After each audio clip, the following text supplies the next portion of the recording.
नमस्कार, अपन समाचारमा स्वागत छ। अब समाचार विस्तारमा।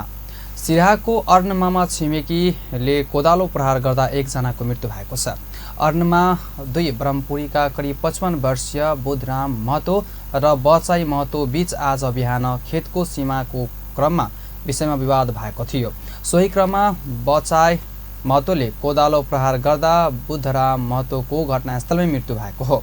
लामो समयदेखि उनीहरू बीच जमिनको विवाद हुँदै आएको थियो। आज बिहान खेतमै भेट भएको बेला विवाद चर्किएर कोदालो प्रहार गर्दा बुधरामको मृत्यु भएको वार्ड अध्यक्ष दिपेन्द्र महतोले जानकारी दिएका छन्। वार्ड अध्यक्ष महतोले उनीहरू बीच लामो समयदेखि जमिनको विषयमा मुद्दा मकदमा चलिरहँदै आएको थियो। हत्या घटनामा लगतै बचाई फरार भएका छन्। उनको खोजी भइरहेको प्रहरीले जनाएको छ। मृतक महतोले लामो समयदेखि बिसनपुर चौकमा ग्यास सिलिन्डर, बिउ बिजन तथा कीटनाशका विषादी औषधिको पसल सञ्चालन गर्दै आएका थिए। भारतको काश्मीरमा बन्धक बनाइएका 35 नेपाली श्रमिकलाई उद्धार गरी स्वदेश ल्याइएको छ। मधेसका विभिन्न जिल्लाका यी श्रमिकहरू दिल्ली हुँदै बिहिबार सर्लाही आइपुगेका छन्। काश्मीरमा बन्धक बनाई राखिएको ठाउँबाट करिब 10 दिन अघि उनीहरूलाई सामाजिक अभियन्ता सरोज राईको सक्रियतामा उद्धार गरिएको हो। उनीहरूलाई सर्लाहीको ईश्वरपुर नगरपालिकाका मेयर मनोज कुमार आचार्यले स्वागत गरेका थिए। उद्धार गरिएको मध्ये ईश्वरपुर नगरपालिकाका मात्र 9 जना श्रमिक छन्। ती सबैलाई मेयर आचार्यको जिम्मा लगाइएको सामाजिक अभियन्ता राईले बताएका छन्। 3 महिना अघि दलालको फन्दामा परेर काश्मीर गएका 42 जना नेपाली श्रमिकलाई काम गराउने ठेक्केदारले बन्धक बनाएर जबरजस्ती काममा लगाउँदै आएका छन्। ठेक्केदारले उनीहरूलाई यातना दिनुका साथै काम गरे बापत रकम समेत दिएका थिएनन्। तीमध्ये 7 जना श्रमिक भागेर नेपाल आएपछि मात्र सही विषयमा घर परिवारले थाहा पाएका थिए। अभियन्ता राईले परराष्ट्र मन्त्रालयको समन्वयमा काश्मीर पुगेर उनीहरूलाई उद्धार गरेका हुन्। सबै कानुनी प्रक्रिया पूरा गरेर उनीहरूलाई नेपालसम्म ल्याउन 10 दिन लागेको छ। उनीहरूलाई जम्मू काश्मीर श्रीनगरको बजगाउँमा बन्धक बनाएर राखिएको थियो। सामाजिक अभियन्ता राईले परराष्ट्र मन्त्रालय, जम्मू काश्मीर प्रहरी अपराध महाशाखा KIAN भारतको सहयोगमा उद्धार गराउन सफल भएका हुन्। बन्दी बनाइका मध्ये महोत्तरीका 23 जना, सर्लाहीका 11 र धम्साका 2 जना छन्। सबैजना पिछडिएका समुदायका हुन्। 3 महिना अघि भारतको बिहार अररिया जिल्ला निवासी एजेन्टहरू नेपाल आएर विपन्न समुदायका नेपाली युवालाई राम्रो काम लगाइदिने काम भन्दै काश्मीर लगेका थिए। मे 6 तारिकमा काश्मीरको स्थानीय प्रहरीको सहयोगमा उनीहरूको उद्धार गरिएको हो। उद्धार गर्न जाँदा पनि उनीहरूलाई 2 वटा कोठामा तालचा लगाएर राखिएको अवस्थामा फेला परेको अभियन्ता राईले बताएका छन्। ठेकेदार यद्य मुस्तकिम आलम र मोहम्मद आलम, ठेकेदारको आफन्जन फिरोज आलम सहित 1 जना स्थानीयलाई प्रहरीले पक्राउ गरेको छ। 2 ठेकेदार जमाल मन्सुरी र ममिल मन्सुरी फरार रहेका छन्। सौर्य सिमेन्ट उद्योगका कार्यरत मजदुरहरूले आन्दोलन सुरु गरेको छ। सिराहाको मिर्सिया स्थित सौर्य सिमेन्ट उद्योगका मजदुरहरूले सुरक्षाको व्यवस्था हुनुपर्ने, स्थानीयवासीलाई उद्योगमा जागिरको व्यवस्था हुनुपर्ने, नियुक्ति पत्र दिनुपर्ने, सरकारले निर्धारण गरेको न्यूनतम प्रश्रमिकको व्यवस्था गर्नुपर्ने, 8 घण्टाभन्दा बढी ड्युटी गराएर ओभरटाइमको अतिरिक्त प्रश्रमिक दिनुपर्ने लगायतका माग राखेर आन्दोलनमा उत्रिएका छन्। उनीहरूले मजदुरको युनियन दर्ता गर्नुपर्ने, जीवन बिमा, स्वास्थ्य बिमा गर्नुपर्नेमा पनि माग गर्दै आएका छन्।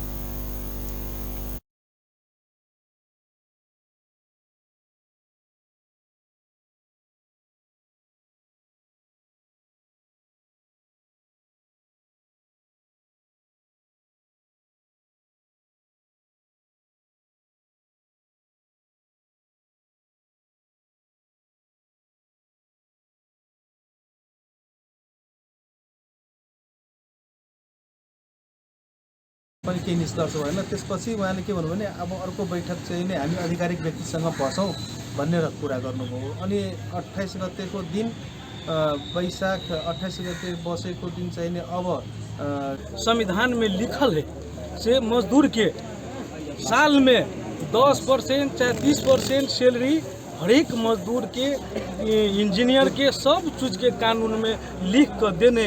ते द्वारे हमरा और के सूर्या फैक्ट्री अखनी तक कानूनों के मिस कर हरेक चीज के मिस के अखनी तक हमरा और के 4-5 साल भ गेल। लीला है खाने पानी के समस्या बे है जे हमरा सबके बात रह भेले त खाना कम से कम खाए के टाइम में त कम से कम ट्रस्ट रहक चाहिए। ठंडा में त आदमी मजदूर खाई पाबी ओहो ट्रस्ट बना नहीं बनाएल गेल।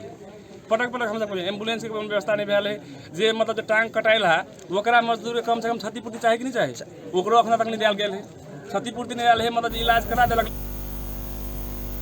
खुट्टा गुमाएका मजदुरलाई रोजगार दिनुपर्ने, हप्तामा 1 दिन बिदा दिनुपर्ने, उद्योग मित्र प्राथमिकता उपचारको व्यवस्था हुनुपर्ने, वातावरण प्रदूषण न्यूनीकरणको उपाय अपनाउनु पर्ने, उद्योगभित्र पर्याप्त खानेपानीको व्यवस्था हुनुपर्ने लगायतका माग पनि राखेको उद्योगमा कार्यरत अखिल नेपाल उद्योगी मजदुर सङ्घ तथा सूर्य सिमेन्ट उद्योग एकाइ समितिका अध्यक्ष बैजु यादवले बताएका छन्। आफूहरूका माग पूरा नभएसम्म आन्दोलन जारी राख्ने पनि उनीहरूले चेतावनी दिएका छन्।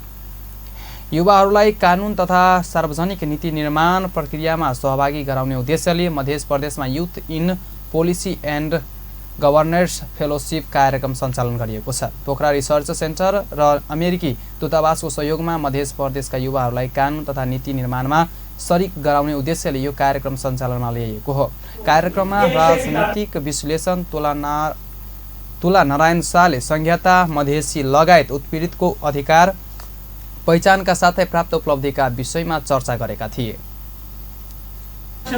आन्दोलनमा 2063 देखि 2072 सम्म निरन्तर नेपालमा आन्दोलन चलिरहेको थियो। तपाईहरु यदि त्यति बेला स्कुलमा पढ्नुहुन्थ्यो भने धेरै हडताल हुन्थ्यो होला नेपालमा, हैन? किनभने स्ट्रिक्ट एकदम तातेको थियो।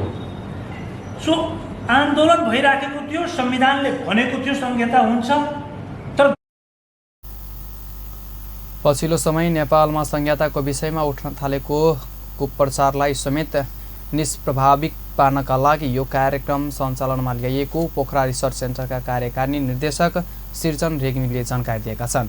फेलोशिप कार्यक्रमका लागि मधेसमा 300 भन्दा बढी आवेदन परेको थियो। त्यसमध्येबाट सुरुको चरणमा 50 जनालाई छनौट गरी पहिलो तहको तालिम दिएको थियो, जसबाट 26 जनालाई छनौट गरी दोस्रो तहको तालिममा सहभागी गराइएको छ। अन्तिम चरणमा 12 जनालाई छनौट गरी तेस्रो तहको तालिम पश्चात प्रदेश सभाका सदस्यहरूसँग ज्ञान सहयोगीका रूपमा 6 महिना काम गराइने नव मिथिला फाउन्डेसनका अध्यक्ष अमित शाहले बताएका छन्। तालिकाका क्रममा युवाहरूले सार्वजनिक नीति निर्माण, सुशासन, सरकारको संरचना, अनुसन्धान आदिका बारेमा प्रशिक्षण प्राप्त गर्नेछन्।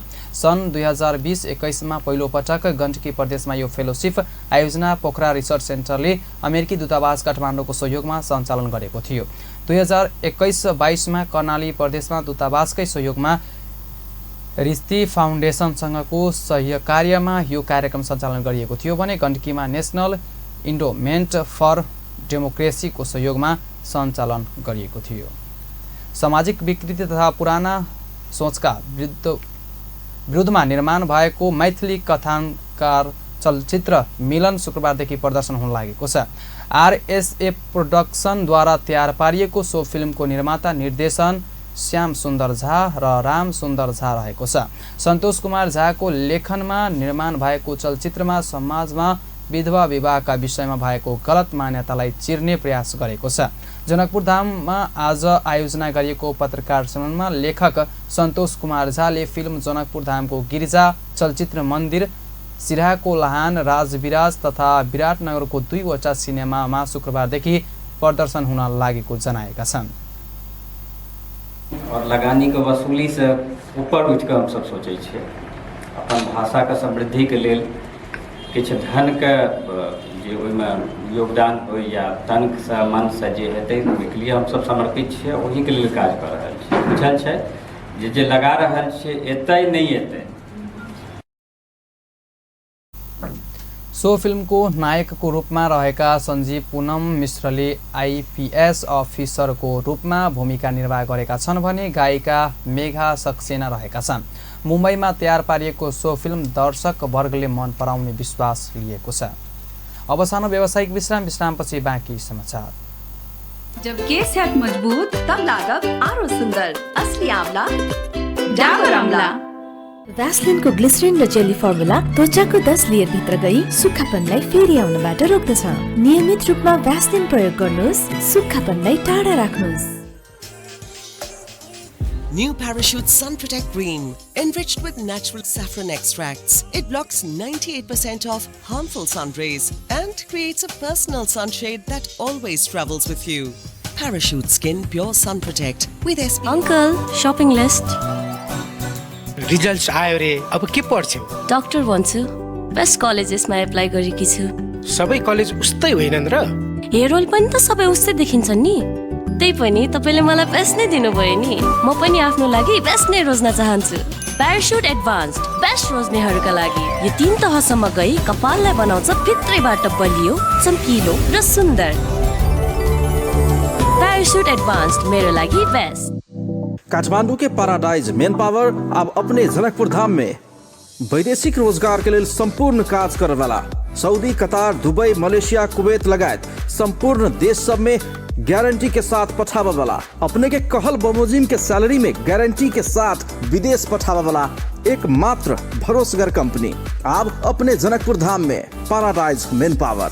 आप विदेश जाए के लिए करावा वाला संपूर्ण कार्य सब के लिए काठमांडू ने जाए पड़त अपने जनकपुर धाम में आबि गेल पैराडाइज मेन पावर। जाए के लागि जे आम पब्लिक सब के काठमांडू जाकर घंटों लाइन में लागे पड़े छले इंटरव्यू के लागि और 10-15 हजार रुपया खर्चा होय छले। अब काठमांडू नहीं जाए पड़े मेन पावर अपने से जनकपुर के भवनपुरा में आ गए रहे। पैराडाइज मेन पावर में इंटरव्यू सहित के एकदम गारंटी के साथ में विदेश पठावे के काम हो रहा है। विस्तृत जानकारी के लिए संपर्क करी Paradise International Private Limited, branch office Janakpur Dham, Bhramarpura Chowk, परिक्रमा सड़क। Contact 9801 ISO 9001/2000 certified. विश्रामपछि पुनः समाचारमा स्वागत छ। अब बाँकी समाचार। डाक्टर गोविन्द्र केसीले 22औं पटकको आमरण अनसन तोडेका छन्। बिहिबार त्रिवी शिक्षण अस्पतालमा पत्रकार सम्मेलन गर्दै 22औं यस अनसन तोडेको जनाएका हुन्। पशुपति क्षेत्रको मृगौला स्थितमा अनसन बसेको 6औं दिनमा दण्ड पीडितहरूका भानु प्रताप शाह, उज्जवल कुमार श्रेष्ठ र सावित्री श्रेष्ठको हातबाट जुस खाएर अनसन तोडेका छन्। डाक्टर केसीले शाह द्वन्द्वकालमा घाइते भएर आफैले अपरेसन गराएका घाइतेको भएको बताउनु भएको छ। द्वन्द्व पीडितहरूलाई आफैले उपचार गरेकाले उहाँहरूको हातबाट जुस लिएको बताउनु भयो। सधैँ गौरव गर्नुपर्छ, तिमी मुभी हो त्यो पनि गौरव गर्नुपर्छ। अनि त्यो भयो। अनि अब भन्ने चाहिँ के छ भनेदेखि सबै कुरो के अरे अनिलले भनिसके।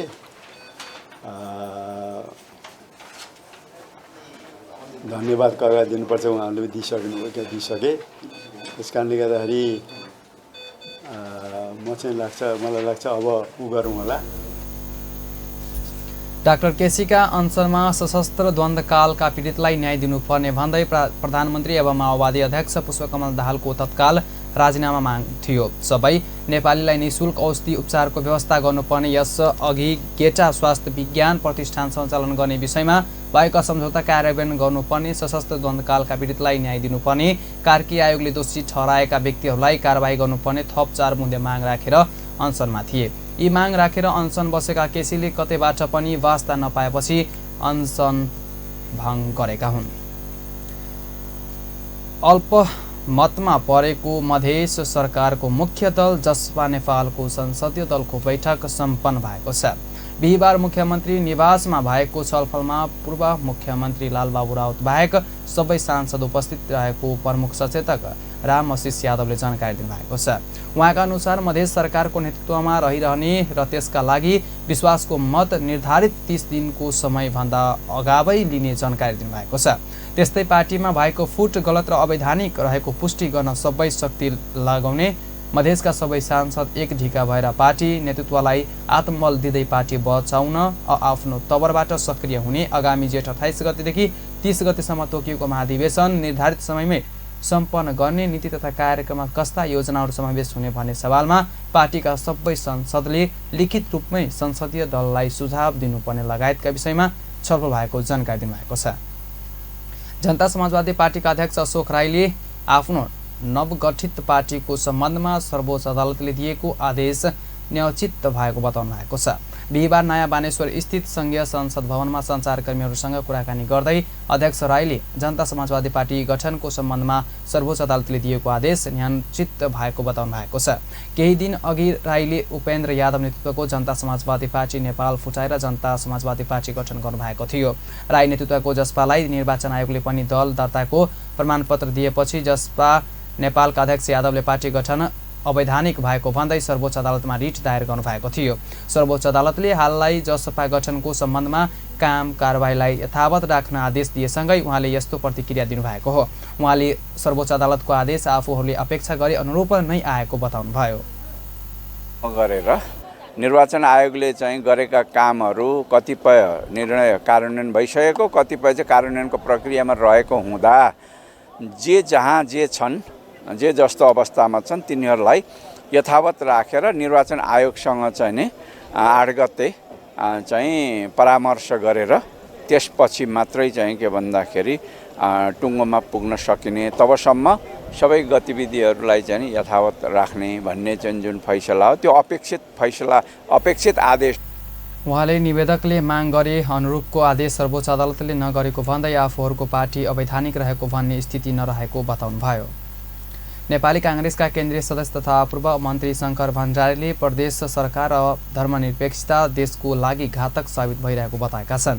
बिहिबार नेपाली कांग्रेसको धनुषा पार्टी कार्यालयमा नेता कार्यकर्ता सँगको भेटघाट क्रममा नेता भण्डारीले पहिला पालिकाहरू नै संहिता रहेको भन्दै प्रदेश सरकार र धर्मनिरपेक्षता देशको लागि घातक साबित भइरहेको बताएका हुन्। उनले कांग्रेसभित्र गुट अवसरवाद पलाएको पनि बताए। देशको सबैभन्दा अहिलेको मूल विषय नै कांग्रेस मात्रै होइन, नेपाल देश, नेपाल राज्य, नेपाल भूमि। पहिलो प्रश्न त तपाईँहरूले विचार बहस गर्दा विरोध होला, कांग्रेसमाथि आरोप लाग्ला भन्नुभयो। 30 वर्ष पञ्चायतको विरोध, जनताको अधिकारको लागि बोल्दा लड्दा पञ्चायतको विरोध गर्दा कांग्रेसलाई त्यतिखेर पनि आरोप लाग्यो। हामी जनता अधिकार सम्पन्न बनाउनुपर्छ। जति जनमतमा त्यो उत्साह प्रदान अहिले प्राप्त भइरहेछ जनताबाट, त्यो विषयको जागरुक देखिया छ, जागरुकता त्यो सँगसँगै समग्रमा संहिताको विपक्ष पनि जनमत छ। र कांग्रेसले मैले सुरुमा अहिले पनि भने हाम्रो भोलि पार्टीको भविष्य भनेको नेपाली जनताको महत्त्व, नेपाली जनताको। उनले नमस्कार र लम्पसार परेसम्म नेता र गुट हाबी रहने भन्दै नेतालाई नमस्कार भन्दा पनि पार्टीको के छ हिसाब भाग्न कार्यक्रमहरूलाई आग्रह गरेका छन्। उनले पार्टीको धनुषा भित्रको समस्या समाधानका लागि वरिष्ठ नेता विमलेन्द्र निधि सहितकाले पहल कदमी लिनुपर्ने बताए। सो अवसरमा पार्टी धनुषाका सभापति योगेन्द्र पजियार, नेता दिनेश पर्सौली यादव, जनकपुर धाम उपमहानगरपालिकाका प्रमुख मनोज कुमार शाह, पल्टन शाह सहितको उपस्थिति रहेको थियो। प्रमुख प्रतिपक्ष दल नेपाली कांग्रेसले विरोध गरेपछि बिहिबारको राष्ट्रिय सभा बैठक स्थगित भएको छ। बैठक शुक्रबार 1:15 बस्ने गरी स्थगित भएको हो। बैठक सुरु भएसँगै सभाको कारबाही प्रस्तुत गर्ने क्रममा नेपाली कांग्रेसका सांसदहरूले उठेर विरोध जनाएका थिए। कांग्रेसले विरोध जनाएसँगै राष्ट्रिय सभा अध्यक्षले संसद बैठक शुक्रबारसम्मको लागि स्थगित गर्नुभएको हो। सो क्रममा राष्ट्रिय सभा अध्यक्ष नारायण प्रसाद दाहालले राष्ट्रिय सभाको 7 वर्षको इतिहासमा नयाँपन देखिने थालेको महसुस भएको बताउनु भएको छ। उहाँले राष्ट्रिय सभामा विरोध गर्नुपर्ने कुराले सबैलाई अप्ठ्यारोको भएको र बाहिर नयाँ किसिमको परिचर्चा सुरु भएको बताउनुभयो।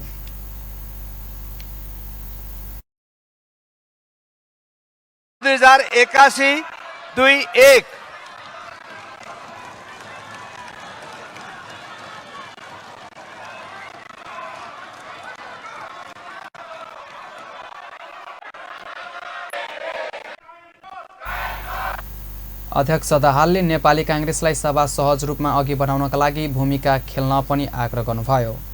नेपाली कांग्रेसका सभापति एवं पूर्व प्रधानमन्त्री शेरबहादुर देउवाले गिरिबन्धु टी एस्टेटको जग्गा बिक्री नेपाली कांग्रेसको पालामा नभएको बताउनु भएको छ। बिहिबार काठमाडौँमा आयोजित प्रजातान्त्रिक विचार समाजको कार्यक्रममा सम्बोधन गर्दै उहाँले यस्तो बताउनु भएको छ। उहाँले अदालतले फैसला गरेपछि गिरिबन्धु टी एस्टेटको निर्णय कांग्रेसको पालामा भएको कुरा नेकपा एमालेका अध्यक्ष केपी शर्मा ओलीले भन्नुभएको कुरा बाहिरी आएको भन्दै उहाँले आफ्नो पालामा भएको निर्णयलाई हो भन्न किन आपत्ति भन्दै प्रश्न गर्नुभयो। उहाँले गलत कुरा केपी ओली सरकार सरहको नेताले भन्न नसुहाउने बताउनुभयो। नेपालको राजनीतिमा चाहिँ ओलीजीले बोलेको बाहिर आएको छ अदालतको निर्णय पछाडि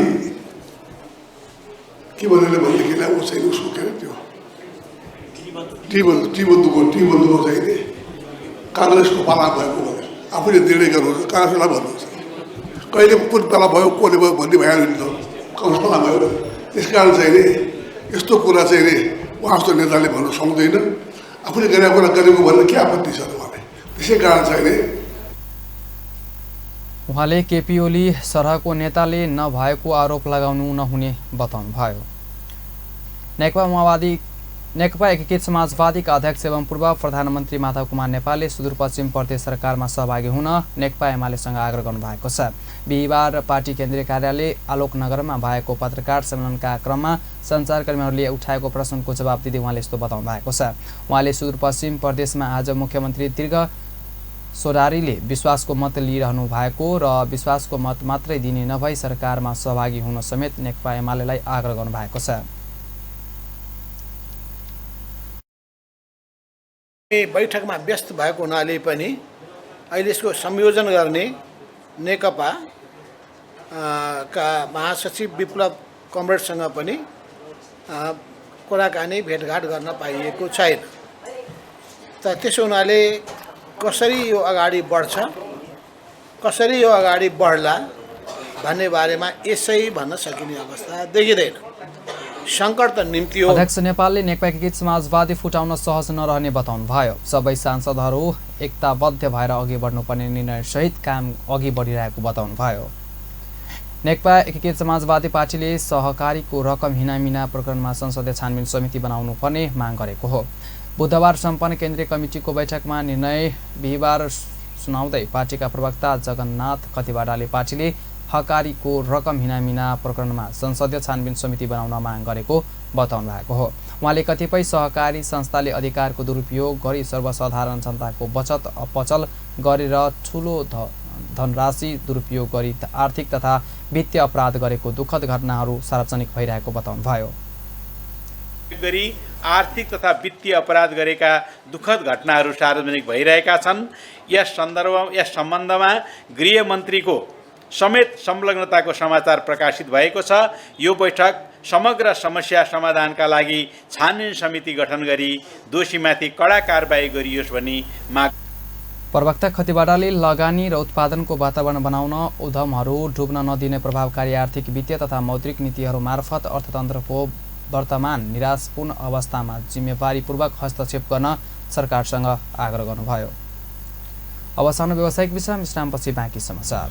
टाढाबाट त अनुहार स्पटलेस ग्लोइङ देख्न सजिलो छ, तर नजिकबाट अनुहारमा डार्क स्पट्स र डार्क सर्कल्सहरू देखिहाल्छ। Pond's Bright Beauty pro vitamin B3A+ formula घटाउँछ डार्क स्पट्स र डार्क सर्कल्सहरू र दिन्छ स्पटलेस ग्लो। पाउनुहोस् स्पटलेस ग्लो नजिकबाट पनि। Pond's Bright Beauty. दादा बाहिर भाइरस छ। नडराऊ, मात्र पम्प रब छु गर्दियो भाइरसलाई। पम्प रब छु हो, लाइफबोय ह्यान्ड वाशले मार्छ 99.9% भाइरसेस। त्यसैले पम्प रब छु संसारकै number 1 selling germ protection soap brand.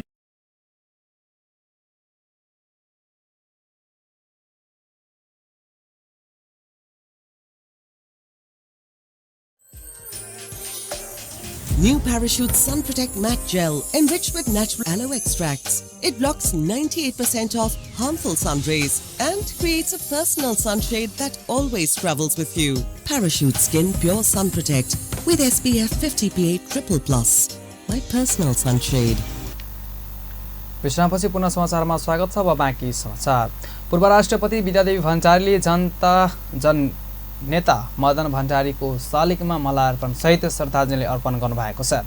31औं Madan आश्रित स्मृति दिवसको अवसरमा बल्खु स्थित मदन नगरमा पुगी श्रद्धाञ्जली अर्पण गर्नुभएको हो। स्मृति सभामा पूर्व राष्ट्रपति भण्डारी सहित नेकपा एमालेका अध्यक्ष एवं पूर्व प्रधानमन्त्री केपी शर्मा ओली, वरिष्ठ उपाध्यक्ष ईश्वर पोखरेल, उपाध्यक्ष युवराज ग्वाली, महासचिव शङ्कर पोखरेल, महासचिव देवद्य प्रदीप ग्वाली, पृथ्वी सुब्बा गुरुङ सहितका नेताहरूको उपस्थिति रहेको थियो। उपस्थिति नेता कार्यकर्ताहरूले मदन आश्रितको शालिगमा माला अर्पण गर्नुभएका साथै श्रद्धाञ्जली अर्पण गर्दै स्मरण गर्नुभएको थियो। तत्कालीन नेकपा एमालेका महासचिव मदन भण्डारी र संगठन विभाग प्रमुख जीवनराज आश्रितको 2050 साल ज्येष्ठ 3 गते चितवनको दासढुङ्गामा भएको जीव दुर्घटनामा निधन भएको थियो। सोही दिनको स्मरणमा नेकपा एमाले हरेक वर्ष जेठ 3 गते विविध कार्यक्रम गर्दै आएको छ। मदन भण्डारीले प्रतिपादन गरेको जनताको बहुदलीय जनवाद जबजको सिद्धान्त नेपालको कम्युनिस्टी आन्दोलनमा पृथक मानिन्छ। मदन आश्रितको सम्झना नेकपा एमाले हरेक वर्ष विभिन्न कार्यक्रम गर्दै आएको छ। 2050 साल जेठ 3 गते चितवनको कपिलासा स्थित दासढुङ्गामा जीव दुर्घटनामा परि भण्डारी र आश्रितको निधन भएको थियो। नेकपा एकीकृत समाजवादीका अध्यक्ष एवं पूर्व प्रधानमन्त्री माधव कुमार नेपालले कम्युनिस्टी आन्दोलनलाई नयाँ उचाइमा पुर्याउन आवश्यक रहेको बताउनु भएको छ। बिहिबार पार्टी केन्द्रीय कार्यालय आलोकनगरमा मदन आश्रित स्मृति दिवसलाई सम्बोधन गर्दै उहाँले यस्तो बताउनु भएको छ। उहाँले कम्युनिस्टी आन्दोलनलाई नयाँ उचाइमा पुर्याउनका लागि अघि बढ्नुपर्ने बेला भइसकेको बताउनुभयो। उहाँले कम्युनिस्ट पार्टीलाई बदनाम गर्न अनेक प्रत्ययनलाई विफल पार्न आवश्यक रहेको बताउनुभयो। उहाँले कम्युनिस्ट पार्टीलाई सबैभन्दा बढी लोकतान्त्रिक पार्टीको रूपमा स्थापित गर्न आवश्यक रहेको पनि बताउनुभयो। चुनावबाट पनि बहुमत ल्याउन सकिन्छ र सरकार बनाउन सकिन्छ अनि सरकार बनाएर पनि लोकप्रिय काम गर्न सकिन्छ, जनताको मन र विश्वास जित्न सकिन्छ भन्ने उदाहरण प्रस्तुत गरिएको थिएन। त्यो हाम्रै पार्टीले त्यो बेलामा त्यो उदाहरण प्रस्तुत गरेर देखायो। यसप्रति हामीलाई गौरव बोध छ। अध्यक्ष नेपालले मदन भण्डारी र जीवनराज आश्रितले छोडेर जानुभएको जिम्मेवारीलाई पूरा गर्न आवश्यक रहेको बताउनुभयो। नेकपा एकीकृत समाजवादीका सम्मानित नेता एवं पूर्व प्रधानमन्त्री झलनाथ खनालले जनचेतना मदन कुमार भण्डारी र जीवनराम आश्रितको हत्या गरेर नदीमा फालिएको बताउनु भएको छ। बिहिबार पार्टी केन्द्रीय कार्यालय आलोकनगरमा 31औं मदन आश्रित स्मृति दिवसलाई सम्बोधन गर्दै उहाँले यस्तो बताउनु भएको छ। उहाँले मदन भण्डारीको शव सग्लो हुनु, नदीमा खसेर मरेको व्यक्तिको फोक्सोमा पानी जमेको नहुनुले पनि भण्डारीलाई मारेर पछि नदीमा दुर्घटनाका रूपमा फालिएको दावी गर्नुभयो। उहाँले मदन आश्रितको मृत्यु दुर्घटनाबाट नभई निर्मतापूर्वक गरिएको हत्या भएको बताउनुभयो। उहाँले दुवै नेताको षड्यन्त्रपूर्वक हत्या भएको भन्दै 30 वर्ष होस् कि जय वर्ष हत्या नै हुन् भन्ने बताउनुभयो। 30 वर्ष भयो, तर यथार्थमा भन्ने हो भने त्यो निर्ममतापूर्वक गरिएको हत्या। म यहाँहरू समक्ष यो 30 वर्ष पार भएर 31औं वर्षको यो स्मृति दिवसको दिनको दिन म 1-2 तथ्यहरू बताउन चाहन्छु। कुनै पनि एउटा पाखाबाट खनिएको बाटोमा गइरहेको गाडी, खास गरिकन मुङलिनबाट जो नारायणघाटतिर गइरहेको गाडी छ, त्यो गाडी भित्तातिरबाट हिँड्छ। त्यो भित्तातिरबाट हिँड्ने गाडी कसरी दाहिनेतिर भएको तलप उसमा चाहिँ खोलामा खस्न सक्छ। नेता खनालले मदन भण्डारी र जीवनराज आश्रितले लोकतन्त्र र कम्युनिस्टी आन्दोलनको लागि सम्पूर्ण जीवन समर्पित गर्नुभएको बताउनुभयो। उहाँले नेपालको कम्युनिस्ट आन्दोलन नयाँ उचाइमा उठाउनका निमित्त लगातार प्रयत्न गर्न नेताहरू रहेको भन्दै स्मरण गर्नुभयो। 16औं अखिल नेपाल कानुन व्यवसाय राष्ट्रिय सम्मेलन जेठ 4 गतेदेखि काठमाडौँमा हुने भएको छ। बिहिबार नेपाल बार एसोसिएसनले पत्रकार सम्मेलन गरी यसबारे जानकारी गराएको हो। पत्रकार सम्मेलनका क्रममा बोल्दै नेपाल बार एसोसिएसनका अध्यक्ष गोपाल कृष्ण घिमिरेले सम्मेलन जेठ 4 गते भोलिबाट 6 गतेसम्म नेपाल प्रज्ञा प्रतिष्ठानमा सञ्चालन गर्ने बताउनुभयो। सम्मेलनमा तय गरिएका विधि विषयहरूमा कानुन व्यवसायहरूले आफ्नो कार्यपत्र प्रस्तुत गरी सो उपर छलफल हुने र कानुनको अध्ययन तथा अनुसन्धानमा स्थापित निकायहरूको तर्फबाट समेत सम्मेलनमा कार्यपत्र प्रस्तुत हुने जानकारी दिनुभयो। भन्ने सन्दर्भमा यो पत्रकार सम्मेलनको आयोजना गरेका हौँ। सबै हाम्रा शुभेच्छुकहरू, आदरणीय जनसमुदायहरू सबैजनालाई के अनुरोध गर्न चाहन्छौँ भने नेपाल बार एसोसिएसनको यो राष्ट्रिय सम्मेलनको तयारी पुरा भएको छ। यो राष्ट्रिय सम्मेलनको मूल नारा अध्यक्ष घिमिरेले सक्षम कानुन व्यवसायी मर्यादित बार न्यायपालिकाको पुनर्संरचना लोकतन्त्र शुद्धिकरणको आधार भन्ने नाराका साथ सम्मेलन आयोजना हुने पनि बताउनुभयो। हस्त अहिलेलाई यतिकै पलपल खबर तेज नजर हेर्नुहोला अप्पान टेलिभिजन। नमस्कार।